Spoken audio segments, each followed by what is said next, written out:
brought forward other wordy and lengthy writings under his name, containing dialogues of Peter and Appian; but no mention has been made of these by the ancients, for they do not even preserve the pure stamp of apostolic orthodoxy.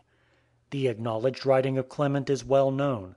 We have spoken also of the works of Ignatius and Polycarp. Chapter 39. The Writings of Papias. There are extant 5 books of Papias, which bear the title Expositions of Oracles of the Lord. Irenaeus makes mention of these as the only works written by him, in the following words: "These things are attested by Papias, an ancient man who was a hearer of John and a companion of Polycarp, in his 4th book. For 5 books have been written by him." These are the words of Irenaeus. But Papias himself, in the preface to his Discourses, by no means declares that he was himself a hearer and eyewitness of the holy apostles, but he shows by the words which he uses that he received the doctrines of the faith from those who were their friends.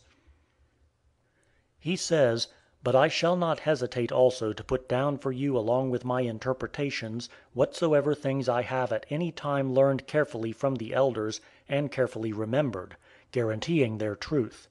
For I did not, like the multitude, take pleasure in those that speak much, but in those that teach the truth; not in those that relate strange commandments, but in those that deliver the commandments given by the Lord to faith, and springing from the truth itself."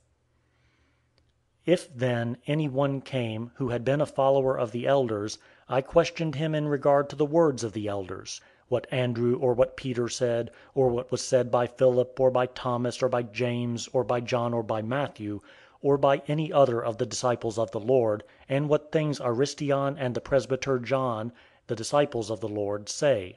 For I did not think that what was to be gotten from the books would profit me, as much as what came from the living and abiding voice.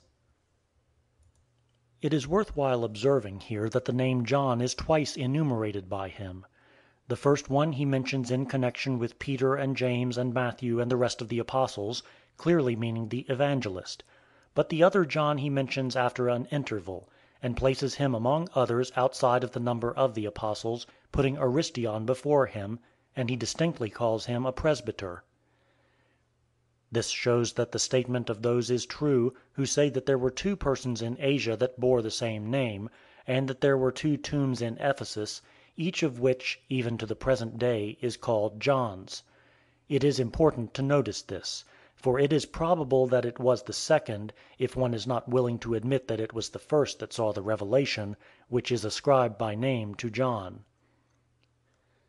And Papias, of whom we are now speaking, confesses that he received the words of the apostles from those that followed them, but says that he was himself a hearer of Aristion and the presbyter John. At least he mentions them frequently by name, and gives their traditions in his writings. These things, we hope, have not been uselessly adduced by us.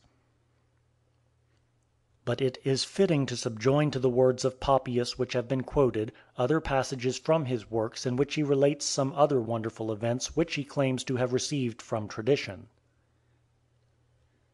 That Philip the Apostle dwelt at Hierapolis with his daughters has been already stated. But it must be noted here that Papias, their contemporary, says that he heard a wonderful tale from the daughters of Philip, for he relates that in his time one rose from the dead; and he tells another wonderful story of Justus, surnamed Barsabbas, that he drank a deadly poison, and yet by the grace of the Lord suffered no harm. The book of Acts records that the holy apostles, after the ascension of the Saviour, put forward this Justus, together with Matthias, and prayed that one might be chosen in place of the traitor Judas, to fill up their number. The account is as follows: And they put forward 2, Joseph called Barsabbas, who was surnamed Justus, and Matthias. And they prayed and said. The same writer gives also other accounts, which he says came to him through unwritten tradition, certain strange parables and teachings of the Saviour, and some other more mythical things. To these belong his statement that there will be a period of some 1,000 years after the resurrection of the dead, and that the kingdom of Christ will be set up in material form on this very earth. I suppose he got these ideas through a misunderstanding of the apostolic accounts, not perceiving that the things said by them were spoken mystically in figures. For he appears to have been of very limited understanding, as one can see from his discourses. But it was due to him that so many of the church fathers after him adopted a like opinion, urging in their own support the antiquity of the man, as for instance Irenaeus and any one else that may have proclaimed similar views. Papias gives also in his own work other accounts of the words of the Lord on the authority of Aristion who was mentioned above, and traditions as handed down by the presbyter John, to whom we refer those who are fond of learning. But now we must add to the words of his which we have already quoted the tradition which he gives in regard to Mark, the author of the Gospel. This also the presbyter said: Mark, having become the interpreter of Peter, wrote down accurately, though not in order, whatsoever he remembered of the things said or done by Christ. For he neither heard the Lord nor followed him, but afterward, as I said, he followed Peter, who adapted his teaching to the needs of his hearers, but with no intention of giving a connected account of the Lord's discourses, so that Mark committed no error while he thus wrote some things as he remembered them. For he was careful of one thing, not to omit any of the things which he had heard, and not to state any of them falsely. These things are related by Papias concerning Mark. But concerning Matthew he writes as follows: So then Matthew wrote the oracles in the Hebrew language, and every one interpreted them as he was able. And the same writer uses testimonies from the first epistle of John, and from that of Peter likewise. And he relates another story of a woman, who was accused of many sins before the Lord, which is contained in the Gospel according to the Hebrews.